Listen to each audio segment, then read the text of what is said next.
মাননীয় স্পিকার, আপনাকে ধন্যবাদ।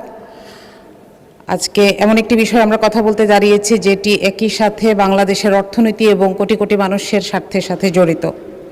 ইসলামী ব্যাংক বাংলাদেশে একটি আস্থার প্রতীক।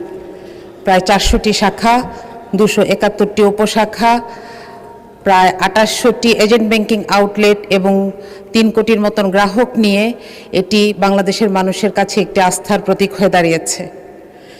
আমরা দেখেছি এর আগের দিনগুলোতে সর্বাধিক সংখ্যক প্রবাসী অ্যাকাউন্টের মাধ্যমে 9 বার সর্বাধিক রেমিটেন্স সংগ্রহকারী ব্যাংক হিসেবে স্বীকৃতি লাভ করেছে। আমরা দেখেছি বিগত ফ্যাসিস্ট সরকার কিভাবে এই ব্যাংকটিকে অবৈধভাবে দখল করে নিয়েছে এবং এমন একটি গ্রুপের মাধ্যমে দখল করে নিয়েছে যারা মোট খেলাপি ঋণের অর্ধেকের বেশি এই ব্যাংক থেকে তুলে নিয়েছিল। আমরা আশা করেছিলাম নির্বাচিত সরকার আসার পরে এই অবস্থার পরিবর্তন ঘটবে। আমরা দেখেছি নির্বাচিত সরকার আসার পরে এমন একজন ব্যক্তিকে দায়িত্ব দেয়া হলো যিনি জুলাই আন্দোলনের পরে বাংলাদেশ ব্যাংকের গভর্নর থেকে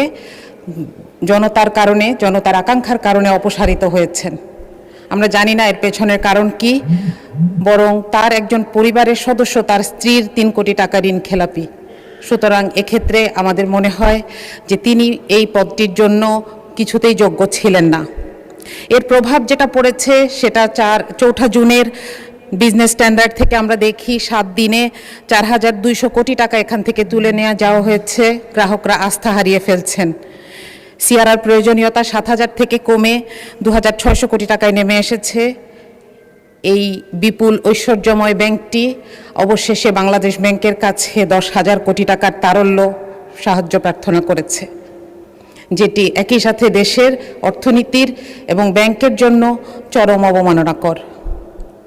মাননীয় স্পিকার, ইসলামী ব্যাংক বিষয়ে ক্ষমতা, জনআস্থা, স্বচ্ছতা এবং জবাবদিহিতা এই 4টি বিষয় জড়িত।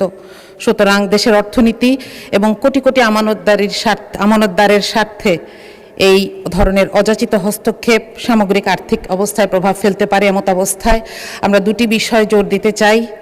এক, এই বাংলাদেশ ব্যাংকের এই সাবেক গভর্নরের প্রতি সরকারের এই পক্ষপাতিত্বের আমরা কারণ জানতে চাই।